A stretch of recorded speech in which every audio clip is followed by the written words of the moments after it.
আজ উল্টো রথযাত্রার মধ্য দিয়ে শেষ হচ্ছে সনাতন ধর্মাবলম্বীদের অন্যতম ধর্মীয় উৎসব রথযাত্রা।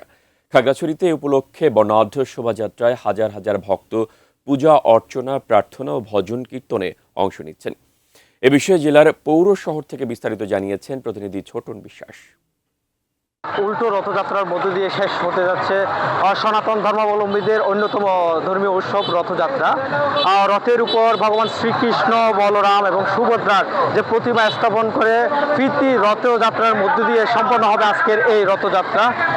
এখানে বিভিন্ন ধর্মীয় আচার আনুষ্ঠানিকতার পাশাপাশি সনাতন ধর্মাবলম্বীদের যে স্বতঃস্ফূর্ত যে অংশগ্রহণ, এটি একটি মিলন মেলায় পরিণত হয়েছে। আমি একটু যদি সেই দৃশ্যটি যদি একটু দেখাই, আপনারা দেখতেই পাচ্ছেন ও রথযাত্রা এখানে বিভিন্ন সাজে তারা লাগিয়েছেন প্রীতি রথযাত্রাকে। প্রাণে বিশ্বাস করেন এই রথযাত্রায় তাদের যে অংশগ্রহণে তাদের যে মাঙ্গলিক এবং পরলৌকিক যত ধরনের পাপ ধুয়ে মুছে যাবে এবং মঙ্গল বার্তা নিয়ে আসবেন, সেই প্রত্যাশায় কিন্তু তারা এই রথযাত্রায় অংশ নেন।